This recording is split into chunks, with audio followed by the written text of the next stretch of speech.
Bonjour à toutes et bonjour à tous, bienvenue dans Smart Sport, le match qui oppose aujourd'hui Mickaël Tapiro, le président de SMS Sports Management School. Bonjour Pierre. Une connaissance ? Oui, on s'est croisés dans les lointaines, couloirs, lointaines. Franck Tapiro, publicitaire, le programme de cette édition. Alors commençons par du lourd, le divorce entre la Ligue de football professionnel et Canal+. Ensuite, nous irons vers le Paris Saint-Germain. Est-ce que les chants homophobes sont si homophobes que cela ? Et enfin, la pub de la semaine. Mais là, on vous garde un petit mystère par rapport à cette marque. Alors moi, je vais m'occuper des stars. Fabien Galtier et ses lunettes étranges. Matt Pokora qui a décidé de se lancer dans le basket. Et évidemment, Tony Parker. On le connaît, le basketteur. Là, on découvrira l'entrepreneur. Tout de suite, place à l'émission.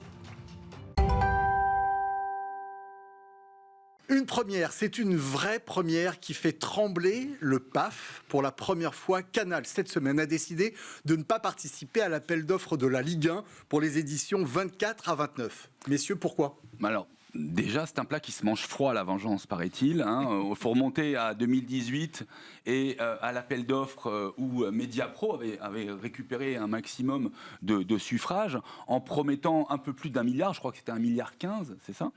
Entre-temps, ça a été la catastrophe. Il y a eu le Covid. Ça a été revendu à la casse à Amazon Prime au détriment de Canal+. Et quelque part, depuis le début, Canal+ se dit attendez, il n'y a pas la reconnaissance du ventre.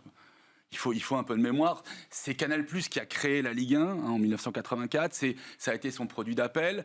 Ils ont tellement inventé autour de la Ligue 1 que quelque part, ils auraient aimé être un peu respectés. Et là, quelque part, Maxime Saada, revanche, il n'a pas dit qu'il ne prenait pas les droits du football. Il a dit qu'il se retirait de l'appel d'offres. On sait que Canal+ arrive avec cette plateforme qui s'appelle DAZN, d'accord, qui elle est en lice pour les droits. Voilà. J'ai un avis là-dessus, notamment vis-à-vis du fait que ça risque de faire baisser les droits. On n'arrivera, quoi qu'il arrive, jamais au chiffre de 1 milliard que voulait atteindre le directeur général. Alors justement, moi je vais parler de Vincent Labrune et de la Ligue 1. C'est votre ami ? Bien sûr, qui est mon ami de longue date. Mais c'est pas parce que c'est mon ami que je vais dire ça, c'est que je pense que lui, il a son combat.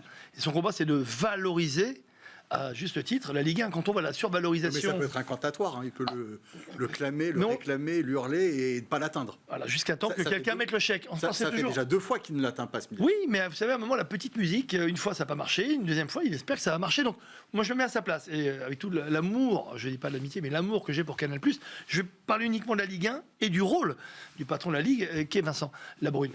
Donc aujourd'hui, il essaie de valoriser. Pourquoi ? Parce que dans le monde européen, qui est déjà le nôtre, avant de parler du monde tout entier, il y a l'Angleterre, il y a l'Italie, il y a l'Italie qui revient, il y a l'Espagne. Et quand on voit la valorisation, et l'Allemagne, quand on voit la valorisation pécuniaire de leurs championnats en télévision, qui sont toutes proches, même qui dépassent le milliard, on se dit on ne peut pas nous être en dessous.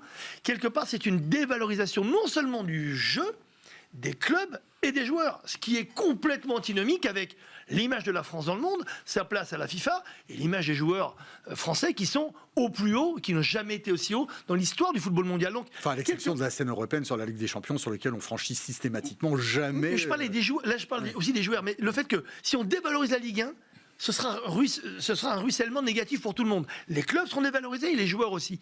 Donc il y a... oui, mais est-ce que c'est au diffuseur de le payer ? Et donc, in fine, à vous, à moi, qui sommes abonnés aux plateformes qui distribuent ces droits. Mais il y a un marché. Et dans le monde entier, malheureusement, regardez en Allemagne, regardez en Espagne, regardez en Angleterre, comment ça se passe ? Mais on ne se bouscule pas au portillon pour le marché de la Ligue 1, c'est ça, en fait. Canal+, voilà, les droits de la Champions League, d'accord ? Il faut savoir une chose, c'est que dans tous les championnat européen, dans toutes les grandes villes, on a au moins 2 clubs. L'Inter avec le Milan AC, la Roma avec la Lazio, etc., etc. Nous, on a du mal. L'Angleterre avec 4 clubs. Je crois qu'il y a 6 clubs londoniens. Manchester City. Et dans le Grand Londres, il y en a 12, je crois. Dans le Grand Londres, il y en a 12. On est sur une autre culture, encore une fois. C'est vrai que la France est un pays de football, indéniablement, mais est-ce que c'est un pays de clubs de football ? Ça, j'en suis moins sûr. Mais en tout cas, l'incantation qui consiste à dire que la Ligue 1 vaut 1 milliard d'euros, peut-être avec Canal+, et ça, c'est un clin d'œil, mais certainement pas avec celles et ceux qui sont aujourd'hui à se battre pour cet appel d'offres. Et si c'était un grand bluff ? Dans tout bid, comme on dit, il y a toujours du bluff, quelque part. Mais c'est encore pas bluff. Ce que je veux dire, est-ce que la contribution de la Ligue 1 à la satisfaction des abonnés de Canal, à la conquête des abonnés de Canal, à la fidélisation, autorise de ne pas candidater? Mais il n'a pas dit qu'il ne candidatait pas. Il a dit pour le moment, il n'y allait pas. Rappelez-vous la dernière fois, puisqu'il est revenu. La dernière fois, il est sorti, puis il est revenu, en plus en reprenant. Ce qui est extraordinaire, ce qu'a fait Maxime Saada est hallucinant, puisqu'on pensait qu'il allait être loin de tout et qu'il n'y aurait plus de foot sur Canal. Et finalement, il a tout récupéré. Donc, il a récupéré l'essentiel. Donc, on voit bien que. Il a récupéré l'essentiel sans trahir l'ADN de Canal, en gros. Et c'est ce qu'a dit Mickaël. C'est la première fois qu'on est d'accord depuis le début de ce plateau. C'est que quelque part, on respecte quand même l'origine. C'est que sans Canal, il n'y aurait jamais eu de Ligue 1. Arrêtons d'oublier, il n'y aurait jamais eu de Classico. L'OM PSG, c'est qui l'a créé? C'est Canal. Ils ont créé le Classico, ils ont créé l'Olympico, ils ont tout créé. Donc il faut avoir la mémoire longue et non pas la mémoire courte. Maintenant, c'est un autre monde qui est devant nous. Ouais. On n'est pas comme en 90. Aujourd'hui, c'est mondial. Il y a des valorisations incroyables. Et il faut faire... pas que du bluff, parce que quand même, il y a de super clubs, il y a de super marques, il y a de grands joueurs en France. Et ça, il faut le faire valoir. Moi, j'apprécie que les dirigeants se rendent dedans avec des problématiques d'orgueil, avec des problématiques d'ego. Je trouve ça assez sain. Je trouve que Maxime Saada a une bonne mémoire et quelque part, il le fait bien payer aujourd'hui. Il a totalement dérégulé la situation. Ça, c'est l'étape 1. L'étape 2, avec des AZN et avec peut-être le retour de Canal+, avec beIN Sport. N'oublions pas une chose, c'est qu'aujourd'hui, Canal+, contrairement à ce qu'elle était en 2018, aujourd'hui, Canal+, c'est un agrégateur de contenu. Distribue beIN Sport. Et distribue beIN Sport. Et puis, ils ont aussi des liens avec Paramount, avec Apple, etc. Donc aujourd'hui, quelque part, ils sont dans leurs petits souliers. Dans le football, ils ont le produit phare, ils ont la Champions League. La Ligue 1 permettrait de fidéliser une clientèle plutôt française ou francophone. Mais vous imaginez, je peux comprendre, mais vous imaginez que d'un autre côté, quand on s'appelle Vincent Labrune avec les clubs, on ne peut pas avoir ce genre de discours, même si c'est une réalité à laquelle il faut se confronter. Le seul objet, pour moi, de la Ligue, c'est comment on revalorise l'image du foot français par les clubs, parce qu'on sait très bien que c'est là où ça pêche. Alors justement, on va parler des clubs, 2 clubs qui se sont opposés cette semaine. Tout de suite, place au Classico. Le Classico, et plus précisément la polémique de la semaine, je devrais même dire des semaines, parce qu'à répétition, certains supporters du Paris Saint-Germain se livrent à des chants homophobes. Qu'est-ce que vous en pensez? Alors, on va faire un petit peu comme la ministre des Sports et dire que c'est très mal et que de toutes les manières, il faut avoir une fermeté absolue, ce sont ces termes. Ok, cela mis à part, j'ai regardé un petit peu les mots qui ont été prononcés, et notamment de la part des joueurs. Je crois qu'aujourd'hui, on reproche énormément au Paris Saint-Germain d'avoir vu les joueurs chanter avec les supporters. Alors, sans faire de détails techniques, quand on dit Marseillais, on te propose d'avoir des relations horizontales avec ta maman, je vois pas en quoi c'est homophobe. Vous voyez ce que je veux dire? C'est scandaleux. C'est vulgair, c'est grossier, c'est tout ce que vous voudrez. C'est exactement comme le cri qui a été poussé pendant 30 ans dès qu'un gardien de but tapait OIS, etc. Pareil pour l'arbitre, c'est absolument scandaleux. Mais là, quelque part, on n'est pas vraiment dans l'homophobie. Alors peut-être. Non, mais ce sont pas ces propos-là qui sont homophobes. Ce sont les chants qui ont été entonnés pendant 15 minutes et qui sont pour le coup très clairement homophobes. Oui, mais depuis des années, quand on crie, je vais dire que le début de la phrase, Marseille, on tank, ouais. Et inversement à Marseille. Alors moi, je vais vous le dire sincèrement, quand on chante ça, où est l'homo et où est l'homophobe? Quand quelqu'un crie qu'il veut hank quelqu'un, c'est lui qui est homo, il faut qu'il l'assume. Donc en fait, toute la tribune là, qui croit avoir fait des chants homophobes, finalement, ils sont déclarés eux-mêmes comme des homos. Donc en gros, ils sont tellement débiles que finalement, en voulant balancer quelque chose d'homophobe, ils se sont déclarés, nous sommes des homos, puisqu'on veut hank, bip, tous les Marseillais. Donc à un moment, il faut qu'ils assument. Donc en fait, ils sont plutôt coupables de débilité profonde sémantique, puisqu'ils ont utilisé un mot qui se retourne contre eux. Puisque finalement, vous vous rendez compte, c'est ça qui est dingue. Donc, homophobe, c'est quoi? Homophobe, c'est des mots comme tarlouse. C'est pédé, pédale, tu joues comme une pédale. C'est ça, faut dire les mots. C'est ça, homophobe. Mais malheureusement, les grands chants de supporters, ils sont tellement débiles qu'ils ne se rendent pas compte que finalement, ils se mettent dans la posture de ce qu'ils combattent. Donc, en gros, moi je pense que tout ça, c'est bien, mais c'est de la gesticulation. Il n'y a qu'une solution. L'homophobie, le racisme, la discrimination, il y a l'antisémitisme. Et l'antisémitisme, il n'y a qu'une solution. Arrêt du match, défaite 5-0.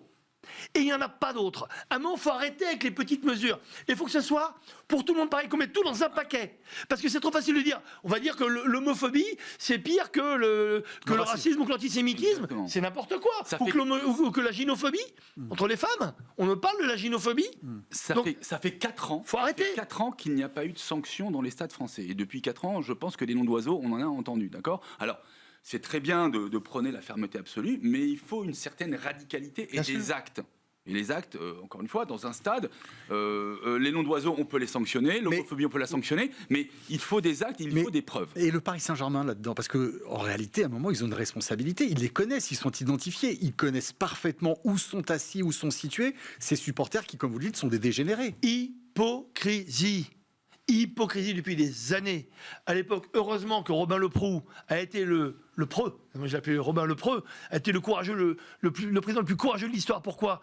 Il a mis tous les hooligans et les ultras, il les a convoqués à 20h, début du match, il les convoqués au poste de police. Donc il leur a dit, c'est simple, le racisme ne rentrera pas. Il n'a pas dit les racistes. Le racisme, comme il avait identifié d'où ça venait, il a pris des mesures phares. Sans ça, il n'y aurait jamais eu de vente aux Qataris. Donc il faut revenir à l'origine. Donc à un moment où on utilise des mesures pour régler le problème, ou alors on se dit « Oh, quel scandale !» Et la semaine d'après, ça continue. Comme en Italie, où depuis 30 ans, on balance des bananes sur des joueurs d'origine africaine. C'est pas de l'hypocrisie, c'est de la culpabilité. Pire que ça, culpabilité, de la complicité. On doit avoir une obligation de résultat, pas une obligation de moyens. D'accord ? Exactement comme en Angleterre dans les années après le drame du Heysel en 1985, on a éradiqué totalement le hooliganisme des clubs anglais. Là aujourd'hui, on ne dit pas qu'on a des hooligans dans chaque club français, mais on a des personnes qui posent problème, qui posent question, mais par contre, c'est que ce sont les plus fidèles et ce sont ceux qu'on retrouve dans les déplacements, etc.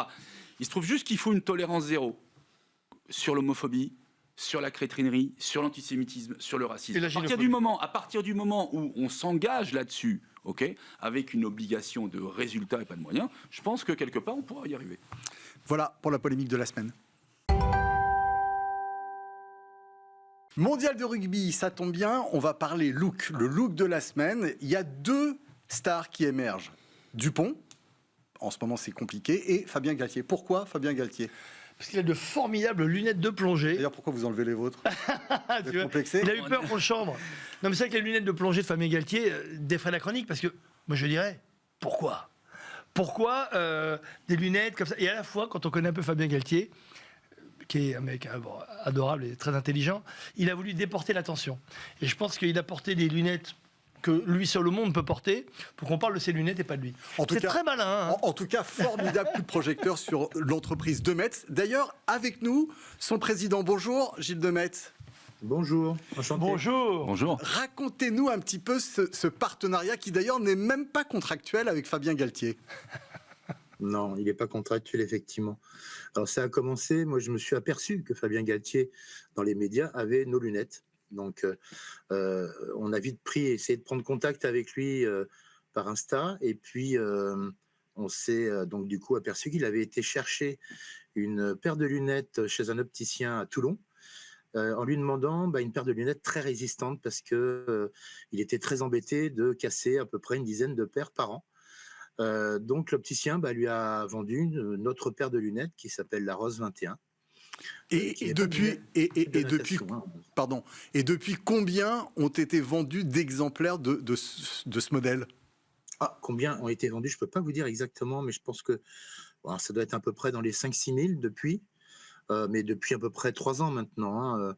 Il y a eu des hauts et des bas, parce qu'effectivement, dès qu'on voit Fabien Galtier à la télé, il y a des pics de vente, obligatoirement. Et là, depuis le mois de septembre, on a effectivement un gros pic, on en vend à peu près 5 à 6 fois plus que normalement. Ça, ce qui est extraordinaire, c'est que pendant des années, je disais à mes clients que la publicité, une bonne pub, faisait un déclenchement d'achat immédiat. Ils avaient du mal à le croire. Et vous venez de me le démontrer. Puisque finalement, quand on voit Fabien Galtier, ça vaut un spot de pub. On est bien d'accord ? Oui, sans le vouloir, oui, tout à fait. Mais effectivement, on n'a aucun contrat avec Fabien Galtier. Moi, je l'ai rencontré la première fois, c'était en visio, parce que c'était pendant le confinement. On a relativement tout de suite un peu sympathisé. Il m'a lui-même raconté l'histoire de ses lunettes, que ça plaisait à peu près, on va dire, il avait l'accord par rapport à son environnement. sauf de sa maman, qui la trouvait effectivement un peu grosse, cette lunette. Mais en même temps, ça lui donnait un genre, ça lui augmentait son charisme qu'il a déjà de façon très importante. Et du coup, il a continué à les porter. On s'est rencontrés plusieurs fois. Et il n'a absolument pas voulu d'accord commercial ensemble parce que, vu son statut qu'il a aujourd'hui, qui est par rapport à la Fédération française de rugby, il ne voulait absolument pas qu'on puisse le reprocher un jour d'avoir gagné de l'argent par rapport à ce statut-là. Mais c'est extraordinaire en fait parce qu'on est sur la plus belle campagne anti-marketing de l'année. Il n'y a pas de contrat, il y a une sorte de gentleman agreement. Alors, quand on compare avec l'univers de la lunette, en général c'est comme le port-salut, c'est marqué dessus. Ray-Ban, donc voilà, on va bannir les rayons. On va avoir Persol, ok, pour le soleil. Et alors, il y a une marque française qui est très très forte, mais qui ressemble un petit peu à l'accord que vous pouvez avoir avec un sportif, si ce n'est que vous, ça a été un peu fortuit, c'est Vuarnet. D'accord ? C'est la réunion d'un producteur de lunettes avec Vuarnet qui était un champion de ski. Et aujourd'hui, ça a créé un mythe. C'est pas le début d'un mythe, cette histoire avec Fabien Galtier ? Peut-être, mais en même temps, la société, elle existe depuis 70 ans. Elle a commencé par les masques de plongée et les lunettes de natation. Donc ça me faisait rigoler quand vous parliez de lunettes de natation. Je fais une petite blague sur les lunettes de plongée, j'étais pas très loin. C'était une petite raillerie. Vous avez inventé finalement le marketing inversé. Ce sont les stars qui vous sponsorisent. Bravo monsieur. Moi j'avais jamais vu ça en 40 ans de pub. C'est gentil, merci. J'ai rien inventé, ça s'est fait naturellement. C'est marrant parce que dans l'univers du rugby, il y a un précédent. Il y a un coach qui s'appelle Christophe Furios qui est aujourd'hui le manager de Clermont. C'est vrai. Alors qui a des lunettes peut-être particulières. Un peu plus particulières. Il en a changé depuis. Mais en tout cas, on a l'impression que ça fait jurisprudence au sein des managers de rugby. Gilles Demetz, merci beaucoup. Et donc, on espère que sur la plus haute marche du podium de cette Coupe du Monde porteront dignement vos lunettes Fabien Galtier et peut-être même d'autres joueurs. On vous le souhaite. Pourquoi pas ? On Merci. attend. Sans problème. Merci beaucoup à vous. À très bientôt. Merci. Bravo. Merci. Classico encore à l'occasion de la rencontre PSG Marseille du week-end dernier au Parc des Princes. Une marque a lancé sa nouvelle campagne. On la regarde et on la commente juste après. Et c'est donc Simeone qui aggrave le score. Il semblerait qu'on parle tactique, remplacement pour Borovic. Attends, je vais changer un truc. Encore, mais il faut vraiment qu'on se décide vite. Mets-moi des onion rings avec mon Whooper. Dac, et c'est tout. Et ça sera peut-être même 2 changements. 2 King Sunday Carmel. T'inquiète, c'est club que paye. Le foot. Alors, monsieur le publicitaire. Moi j'adore parce que c'est... Bon, il y a une saga. Et puis encore une fois, ce qui est génial, c'est quand on reprend quelque chose de réel, quelque chose du terrain, et qu'on lui donne une autre dimension, une autre traduction. En gros, c'est très malin et Burger King a l'habitude de surfer là-dessus. Ça, c'est le premier message qui est extraordinaire, c'est la main. Pourquoi ? Pour éviter... vous savez que certaines personnes, même dans une presse mal intentionnée, utilisent des gens qui savent lire sur les lèvres pour savoir exactement ce que disent les joueurs de foot pour pouvoir après les spoiler. Donc première chose, c'est génial, on reprend un truc, on en fait un truc en public. Mais l'autre truc génial pour Burger King, c'est que c'est du piratage total, parce qu'ils n'ont jamais été sponsors de foot. Et donc ils viennent carrément capitaliser sur le football, la Ligue 1, le sponsor, alors qu'ils ne sont pas sponsors. Moi, je l'ai fait pendant des années avec plein de marques, avec Virgin Cola, avec les fromages de Hollande, avec Bic, avec Sharp, alors qu'on n'était pas sponsors. Mais en surfant et en étant drôle, on attire plus l'attention que les vrais sponsors qui dépensent des dizaines de millions. Et faire de l'embouche marketing sur le football avec un geste de la main, je trouve que c'est extrêmement osé, extrêmement bien vu. D'accord ? Ce geste de la main, vous savez que même les U14 aujourd'hui parlent comme ça. Les moins de 14 ans. D'accord, les moins de 14 ans. Voilà. Alors justement, on va en parler parce que moi je sais que voilà, j'ai un fils, il fait beaucoup de sport et j'essaye de l'encadrer un peu dans la démarche sportive, mais aussi dans la. Et vous lui faites manger des. Et je suis très ennuyé parce que justement, je lui fais la guerre parce qu'en général, à cet âge-là, on mange un peu tout et n'importe quoi. Et souvent, ils vont dans ce genre de fast-food. Et je lui ai montré naïvement le clip hier. Il m'a dit écoute, ça tombe bien parce que juste avant l'entraînement, j'aimerais bien aller chez mes copains chez Burger King. Voilà. Donc je me suis retrouvé un porte-à-faux. Je trouve que c'est brillant parce que parler du foot avec la main et rebondir sur leurs produits, c'est formidable. Par contre, derrière, voilà, je pense pas que ce soit une super idée qu'on peut se faire de la nutrition pour les jeunes. Oui, mais je pense qu'à un moment, on peut comprendre ça. Mbappé d'ailleurs avait lancé la polémique sur des sponsors de l'équipe de France en boisson, une boisson gazeuse très connue, et puis le concurrent majoritaire de de Burger King, le leader. Mais à un moment, il y a aussi la responsabilité. Les marques ne peuvent pas tout faire. C'est qu'elles sont là pour proposer, puis à un moment, il faut disposer. Donc si ces gamins, toi, tu as de la chance, et Milan a de la chance d'avoir un papa qui est attentif, mais il y en a d'autres, je suis désolé. Vous connaissez son... Je le connais, c'est un petit peu mon modérément. Mon neveu. Et donc, ce qui est extraordinaire, c'est qu'on se dit que les marques sont responsables de tout. Non, c'est pas vrai. Les marques sont responsables déjà de ce qu'elles font, ce qu'elles sont. C'est déjà beaucoup. Et comment elles le vendent. Après, derrière, il y a une responsabilité des parents, une responsabilité des clubs, une responsabilité des encadrants pour prendre une grande... Donc, à un moment, c'est facile de taper sur les marques, désolé, mais il faut aussi se dire responsable. Voilà. C'était la pub de la semaine. Tipeee, Tony Parker, nouvel investisseur, nouveau juré. De qui veut être mon associé? C'est crédible ou c'est grotesque?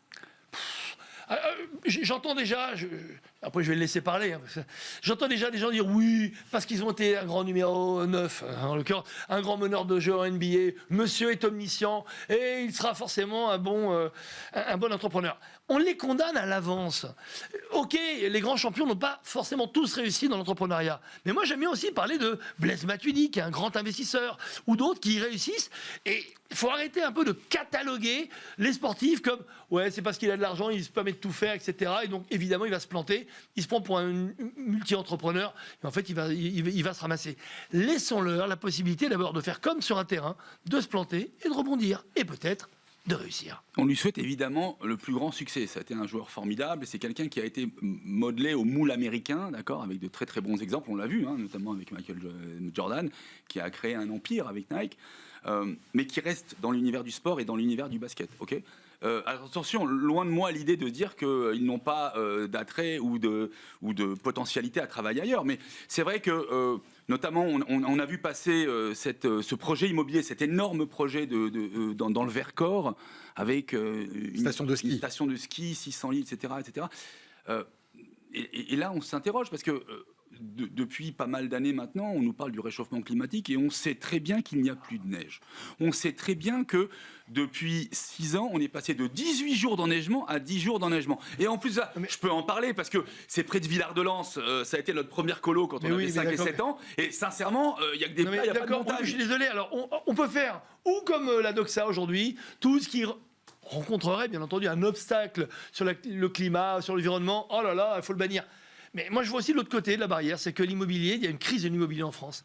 Il y a un déficit de l'immobilier en France. Il y a un déficit de l'immobilier, d'abord pour les gens, et pour aussi les entreprises, pour les artisans. Moi, j'ai regardé aussi d'autres témoignages, parce que c'est facile de dire, quel scandale, Tony Parker finance un projet qui n'est pas écolo. J'ai pas dit que c'était un scandale. Mais écoute, il y en a beaucoup qui disent cela, et à un moment, je me dis, moi, j'ai regardé un témoignage d'une boulangère qui est dans cette zone, qui dépérit depuis des années, qui dit, heureusement qu'il y a un nouveau projet, parce que sinon, nous, demain, on est mort. Donc, encore une fois, l'écologie, mais je suis écolo depuis toujours, mais l'écologie ne peut pas s'arrêter aux frontières de l'humanité et la réalité aussi économique de notre société. Mais la réalité écologique, c'est qu'il n'y a plus de neige. Non, mais et ça, je dis plus rien. Oui, mais il n'y a pas que de la neige. Tu sais très bien qu'en montagne, on peut faire d'autres sports. Moi, j'adore aller à la montagne puisque c'est là où je fais le plus de sport. De la rando, du golf, d'altitude. On peut tout faire. Donc, avec les lunettes de Fabien Galtier. Avec les lunettes de Fabien Galtier. L'argument de la neige est un mauvais argument. Parce que dans cet endroit, dans le Vercors, qui est magnifique, on peut faire plein d'autres choses, de la rando, du VTT. Donc, encore une fois, c'est parce que, voilà, aujourd'hui, on prend le point de il y a une tonne de bois à côté du. C'est vrai, quand on regarde la photo, elle est terrible. Mais quand on analyse derrière ce que ça cache, c'est un endroit qui dépérit. Et les gens, finalement, se disent heureusement, il va y avoir un nouveau projet. On va avoir peut-être des nouveaux commerces. Et on va peut-être refaire revivre cette région. Donc, ça veut dire de l'emploi, etc. Donc, arrêtons d'opposer l'écologie à l'économie. Il faut être responsable. Alors, on a des modèles là-dessus. Jean-Claude Killy, qui a justement été élevé à la mode américaine avec IMG, un des premiers qui a été piloté par IMG, a une réussite formidable, et notamment sur plusieurs terrains d'investigation. Là, ce qui est intéressant avec Tony Parker, c'est qu'il va investir dans cette émission qui veut être mon associé, je crois, sur la 6. Ouais. D'accord. Ouais, une fenêtre de tir intéressante. Je pense qu'il peut parler intelligemment à certaines populations. Je sais que ça reste une figure très importante du sport français, Mais j'ai une question, c'est que cette émission, elle touche principalement les 15-25 ans, et je ne suis pas convaincu que les 15-25 ans soient vraiment au fait de la culture, de la carrière de Tony Parker. Donc, si. moi, je pense. 4 fois champion NBA, c'est un Hall of Famer. C'est une icône du sport français, très, très largement au-delà de la section d'âge. Il est suivi depuis des années. Puis à ses côtés, ce qui est intéressant, c'est qu'il y a Kelly Massol, on en a parlé tout à l'heure. Ce qui est intéressant, c'est de voir aussi que, il y a un peu, on a ethnisé positivement, je trouve, le plateau, en montrant que Tony Parker, il y a aussi ça, faut le dire, c'est la réalité. Arrêtons de faire, oh, je l'avais pas vu, c'est pas vrai. Il est black, Tony Parker métis, tout ce qu'on veut. Kelly Massol, d'origine guadeloupéenne et antillaise, qui est une super réussite avec Les Secrets de Loli. D'avoir justement des entrepreneurs issus aussi de ces communautés visibles qui ne sont pas en général invités. Il y a aussi Stéphanie Delestre. Il y a Stéphanie Delestre parmi les Stéphanie Delestre aussi, mais qui est un peu plus mainstream. Mais 2 sur 3 qui sont un peu sur le côté ethnique, qui représentent donc un peu plus les quartiers, ça montre que ça donne un aspect positif. Oui, tout le monde peut aujourd'hui être entrepreneur et tout le monde peut un jour arriver au jury qui veut être mon associé. Tout le monde, il ne faut pas exagérer. Il a cumulé 170 millions de dollars de revenus, de salaires. Je ne parle même pas de contrat publicitaire dans le cadre de sa carrière de basketteur. Je parlais de devenir entrepreneur. D'accord. Devenir entrepreneur. Okay. Tout le monde ne peut pas avoir le talent de Tony Parker. Voilà pour l'entrepreneur de la semaine. Lui aussi, il investit. Il s'agit de M. Pokora qui a décidé d'investir dans le club de basket de Strasbourg, sa ville natale. Alors pourquoi il met la main au panier ? Alors c'est intéressant parce que il y a une jurisprudence des gens qui viennent du showbiz vers le monde du sport. On a connu Max Guazzini qui a eu un succès phénoménal avec le Stade Français, qui a révolutionné le rugby moderne, le rugby professionnel. Donc c'est difficile de faire mieux. C'est simple en fait. Matt Pokora, c'est le copain de Tony Parker. Et probablement que, entre deux jets, ils ont dû parler en disant « Tiens, tu sais, il y a Strasbourg qui a peut-être besoin d'un coup de main, t'es de Strasbourg, tu devrais les aider. » Je pense que si Tony Parker avait été un champion de bowling, peut-être que Matt Pokora se serait intéressé au bowling. D'accord ? Donc 50 000 €, c'est pas grand-chose. Il estime que il a des talents marketing et d'événementiel qui peuvent aider. J'en suis convaincu. La preuve, on en parle. Et en tout cas, à mon avis, c'est très très sincère. Maintenant, calmons-nous, 50 000 €, c'est pas ce qui va révolutionner le basket en France. Et je pense que pour aller vraiment, vraiment profondément, il faut révolutionner comme a pu le faire Max Guazzini. Alors moi, je vais vous dire, je suis désolé, mais ça marche déjà. Je ne savais pas qu'il y avait un club de basket à Strasbourg. Là, c'est dur. Merci, Matt Pokora. Il faut vous dire on va dire, jamais en 50 ans, on a autant parlé du club de basket de Strasbourg que depuis que Matt Pokora dit qu'il va investir. Même 1 €. Même 1 €, c'est pas une question de somme. Ça marche aujourd'hui. Mais vous connaissez rien au sport. Mais on s'en fout, parce que le problème, c'est Matt Pokora a une telle valeur aujourd'hui marchande, il est suivi par tout le monde. Vous vous rendez compte que tout le monde pense en France que c'est lui qui a écrit Cette année-là de Claude François. Non mais vous imaginez le truc. Donc en fait... C'est pas lui qui a écrit ? Mais non, je tiens à vous l'apprendre, je sais que vous allez être triste, Pierre, mais ce n'est pas Matt Pokora. C'est le regretté Clo-Clo. Maintenant, demain... Qui était votre ami aussi ? Non, Clo-Clo, non. C'est très générationnel. J'étais un petit peu jeune quand même. Un peu boomer là-dedans. En revanche, demain, on va croire carrément que c'est Matt Pokora qui a inventé le basket. Vous allez voir, Mais pourquoi aujourd'hui, maintenant, c'est une question d'engagement. On s'engage, on est une star, donc on vous met dessus toutes les marques, tout le talent qu'on peut rêver. Donc quelque part, bravo à Matt Pokora. Je suis convaincu que 50 000 ou 1 € ou 1 million, il va faire du bien au club de basket de Strasbourg et à l'environnement basket. On va se dire, tiens, c'est bien.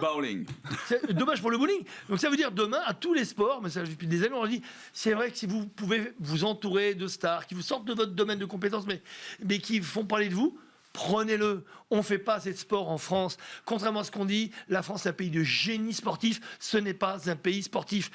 Avec ce genre de démarche, ça peut paraître complètement fun, complètement informel. Ouais, c'est une star, qu'est-ce que tu veux ? On s'en fout. Ça fait du bien en basket, ça fait du bien en sport. Bravo, Matt Pokora. Messieurs, Franck, Mickaël, merci beaucoup. C'est la fin de ce match de Smart Sport. À très vite sur Bismart et bismart.fr.